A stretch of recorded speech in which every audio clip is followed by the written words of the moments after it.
Assalamualaikum warahmatullahi wabarakatuh. Para saudara-saudari, para bapak ibu sekalian yang kami cintai karena Allah Subhanahu wa taala.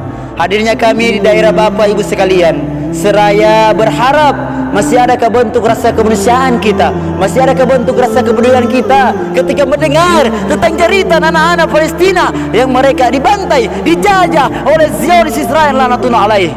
Maka oleh karenanya kami hadir di hadapan bapak ibu sekalian, kami dari Yayasan Inisiatif Bantuan Peduli, seraya mengetuk hati para dermawan untuk apapun fasilitas yang Allah berikan kepada kita, seharusnya untuk kita bantu saudara-saudara kita yang berada di belahan dunia sana.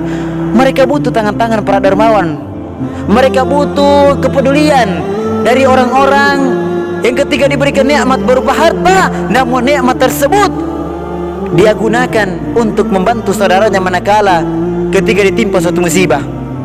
Dan semua itu akan diminta, akan ditanya, akan diadili oleh Allah Subhanahu wa taala. Maka Allah mengatakan, "Hei, hartamu itu dari mana kau dapatkan? Untuk apa kau infakkan?" Maka tentunya menjadi seorang hamba yang bersyukur ketika diberikan berbagai macam nikmat, berbagai macam fasilitas, membuat dia sadar bahwa apa yang ia miliki tidak akan pernah kekal abadi selamanya, saudara. Maka ini makna bersyukur, saudaraku. Bahkan dikatakan al-jazaa'u min jinsil amal, itu balasan akan datang sesuai dengan perbuatan. Artinya apa? Hari ini kita bantu saudara-saudara kita yang berada di belahan dunia sana, manakala ketika kita, keluarga kita mengalami ditimpa suatu musibah, maka orang lain pula akan menolong kita. Dan salah satu penolak bala, bencana, musibah di daerah kita, ketika kita masih ada rasa kepedulian kita kepada saudara-saudara kita yang berada di belahan dunia sana. Salah satu bukti menjadi saksi bahwa kita pernah ikut hadir untuk bersama membantu saudara-saudara kita yang ketika ditimpa satu bencana, musibah. Maka ini makna bersyukur. Dan kalau andai kata hal yang demikian itu terjadi di daerah kita, bagaimana kalau andai kata itu menimpa keluarga kita? Tentunya saudara kita butuh bantuan dari orang lain yang berada di belahan dunia sana. Maka jangan sampai ketika hal yang demikian, ketika menimpa kita, barulah kita sadar ternyata kita juga pasti membutuhkan bantuan dari orang lain, saudaraku. Maka silakan tanyakan kepada diri kita.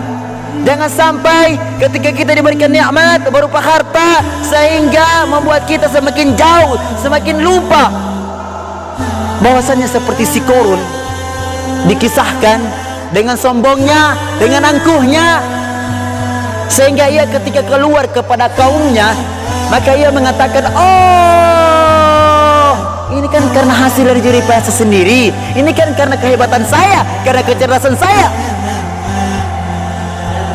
Artinya apa? Ketika semua itu dia merasa bahwasannya dia pandai karena kecerdasan dia, karena kepandaiannya, karena kehebatannya, Allah tenggelamkan si Korun tersebut, saudara. Ditenggelamkan dengan hartanya. Artinya apa? Kebahagiaan itu kalau kita melihat dari harta, tentunya Korun merasakan kebahagiaan, namun dia tidak pernah merasakan kebahagiaan. Kalau kita melihat bahwasannya harta itu dari pangkat, jabatan, tentunya Fir'aun pasti merasakan kebahagiaannya, namun dia tak pernah merasakan kebahagiaan tersebut. Allah berfirman bahwasannya, "Ala bidzikrillahi tatma'innal qulub." Hati itu, saudara, akan tenang, akan tentram ketika kita banyak untuk mengingat kepada Allah Subhanahu wa taala, sang pemilik Rabbul Alamin, pemilik alam semesta ini. Maka ketika kita membuka media sosial, kita buka YouTube, Facebook, bagaimana kabar-kabar tentang anak Palestina yang mereka dibantai oleh Zionis, jahatnya Zionis Israel laknatullah alaih, anak-anak yang tak pernah mempunyai dosa, kesalahan. Allahu Akbar. Itu bukti yang mereka hanya ucapkan adalah kekuasaan Allah Subhanahu wa taala. Yang itu yang mereka harapkan adalah juga umat Islam di seluruh penjuru dunia. Kalau bisa berjihad, maka silakan, gelorakan. Jika tak bisa untuk menjadi seorang pejuang, jangan kita jadi seorang pecundang, saudara. Jika tak bisa untuk membantu, jangan untuk mengganggu. Artinya apa? Islam mengajarkan kita untuk merangkul, bukan untuk memukul. Islam mengajarkan kita untuk mengajak, bukan untuk mengejek, saudara. Maka mari, innamal mu'minuna ikhwah. seorang mukmin atau mukmin lainnya itu bersaudara. Maka ketika ada saudara-saudari kita yang mereka ditimpa suatu musibah, seorang mukmin atau mukmin lainnya itu ibarat setubuh. Artinya apa? Kalau satu organ lain itu yang terluka, maka semua pasti akan merasakan sakit. Maka begitulah ibarat kita sebagai seorang mukmin. Tentunya harus ada bentuk rasa kemanusiaan kita, bentuk rasa kepedulian kita, bahwa kita cinta kepada mereka. Yang dimana di Palestina terdapat Masjidil Aqsa,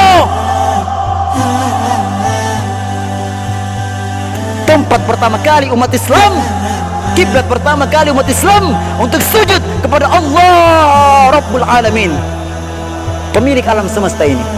Tidak ada apa-apanya kalau kita merasakan bahwasannya kita tahu dalam segala hal, kita tahu dalam segala bidang, sehingga karena kesombongan kita tanpa menisbatkan Allah Subhanahu wa taala dalam segala urusan pekerjaan kita.